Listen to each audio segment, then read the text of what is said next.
Bonjour, dans cette vidéo, je vais vous montrer comment gérer vos ressources MemoTest localement. On se rend tout d'abord dans la page Mes ressources depuis le menu d'en-tête. Les ressources disponibles dans l'appareil apparaissent alors sous forme de tuiles et un filtre vous permet de sélectionner uniquement les ressources de type quiz ou bien flashcard. Chaque tuile comprend les informations suivantes. Le badge Ma création indique que cette ressource a été créée localement par vos soins.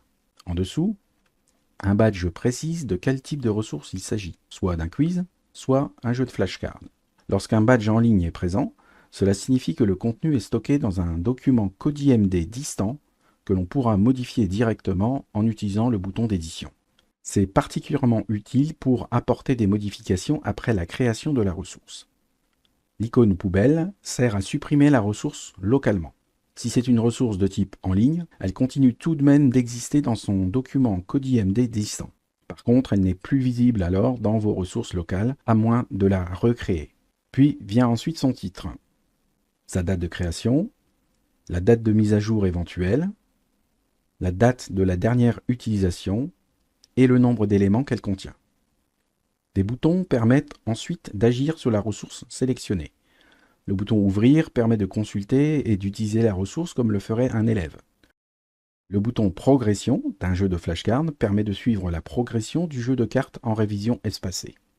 Le bouton I d'information donne des explications sur les 4 tuiles de statistiques visibles à l'écran.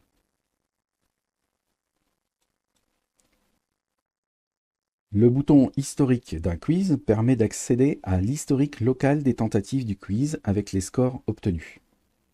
Le bouton QR code permet d'afficher le QR code et le lien de la ressource que l'on peut partager aux élèves. Le bouton JSON permet de télécharger uniquement les données brutes, c'est-à-dire les questions et réponses de la ressource, tandis que le bouton HTML permet de télécharger un fichier complet pour que la ressource soit utilisable hors connexion. Certaines ressources ont un badge partagé de couleur verte, ce qui signifie que l'utilisateur actuel n'est pas le créateur, il n'a donc pas la possibilité de modifier les données de la ressource. Ce sera le cas de la plupart des ressources consultées sur l'appareil d'un élève ou sur votre propre appareil si un collègue partage une ressource avec vous. Il y a aussi des ressources dont vous pouvez être le créateur mais qui n'existent que localement. Dans ce cas, il n'y a pas de badge en ligne. Ce sont des ressources que vous avez créées en copiant et en collant une réponse IA dans le champ JSON Markdown du formulaire de création de ressources. Vous pouvez remarquer que ces ressources n'ont pas de bouton QR code, car elles ne sont pas partageables autrement que par téléchargement du fichier HTML correspondant, comme cela a déjà été expliqué dans une vidéo précédente. Pour les ressources badgées en ligne, un badge additionnel de couleur rouge peut apparaître en cas de mise à jour du contenu distant d'une ressource. Un clic sur ce badge va ouvrir la ressource et informer l'utilisateur qu'une mise à jour existe.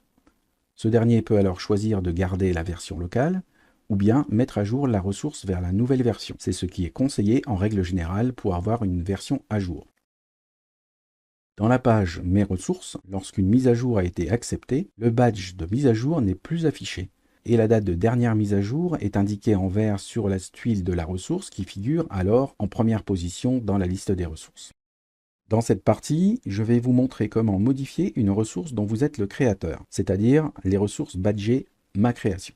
Comme cela a déjà été évoqué, les ressources badgées Ma création sont de deux types. Soit en ligne, c'est-à-dire liées à un CodeIMD distant, soit locales. Dans ce cas-là, elles n'ont pas de badge en ligne. Commençons par modifier une ressource en ligne en cliquant sur son icône d'édition. Un message d'avertissement s'affiche. Vous êtes sur le point de modifier la source de cette ressource. Les modifications qui sont autorisées sont des corrections de fautes de frappe, des corrections d'erreurs manifestes ou les modifications éventuelles de la lecture vocale.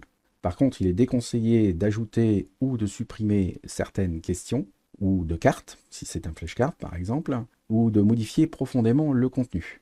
Ces modifications peuvent en effet créer des incohérences dans l'historique d'utilisation si c'est un quiz, ou dans la progression de révision espacée si c'est un jeu de flashcard.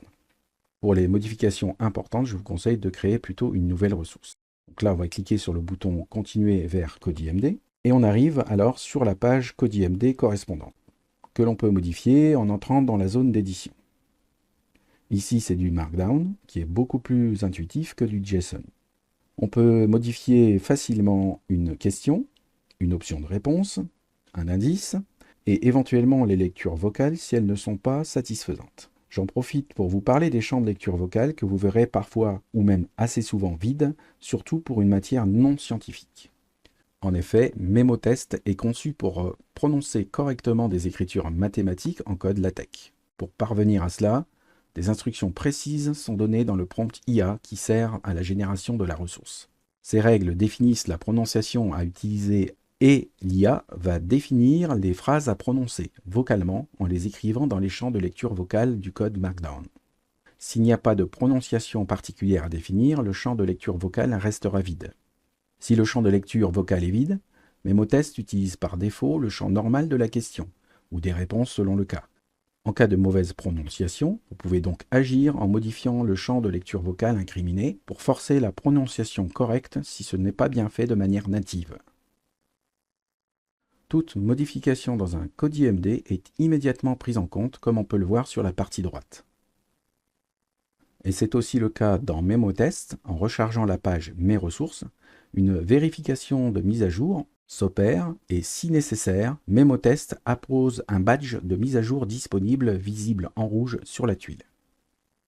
En cliquant sur ce badge, la ressource s'ouvre dans un nouvel onglet et un message avertit l'utilisateur qu'une mise à jour est disponible.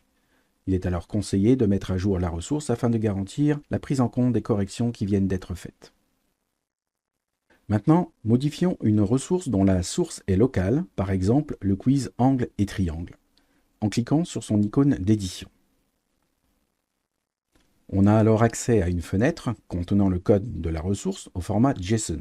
Mais la modification n'est pas très pratique dans ce code. Si vous avez plusieurs modifications à faire, il est conseillé de copier-coller ce code dans un éditeur de code pour pouvoir le modifier plus aisément. Vous reviendrez le coller ensuite dans cette zone. Ici, imaginons qu'on ait à faire une simple modification. On la fait dans la fenêtre d'édition et on clique sur le bouton « Mettre à jour ». La mise à jour est instantanée.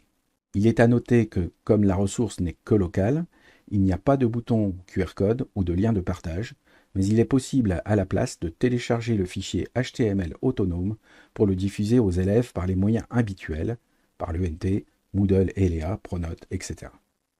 Ce fichier contiendra la correction. Il n'y aura pas non plus de badge rouge de mise à jour sur la tuile de ressources, car la version locale a été modifiée directement localement, et elle est donc forcément déjà à jour sur l'appareil.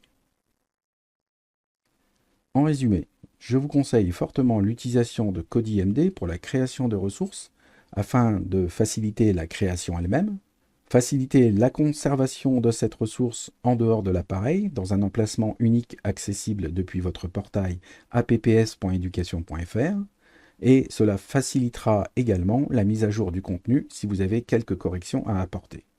Je vous encourage donc à adopter CodeIMD si ce n'est pas encore fait. Gardez simplement à l'esprit que seules des modifications mineures de vos ressources sont possibles sans affecter l'historique de progression et de suivi. Si une ressource a trop de modifications structurelles, les données d'utilisation, c'est-à-dire les historiques de score pour les quiz ou la progression dans les révisions espacées pour les jeux de flashcards, peuvent s'en trouver altérées. Autrement dit, si vous avez de grosses modifications à faire sur une ressource, il vaut mieux la supprimer et en recréer une nouvelle. Dans ce cas, je rappelle cependant que la ressource originelle distante existe toujours sur une page CodeIMD et certainement aussi dans les ressources locales des appareils de vos élèves si ces derniers ont déjà utilisé au moins une fois cette ressource originelle. Il faut alors communiquer avec eux pour leur donner l'URL de la nouvelle ressource. Voilà, désormais vous avez toutes les informations nécessaires pour gérer vos ressources MemoTest. À bientôt!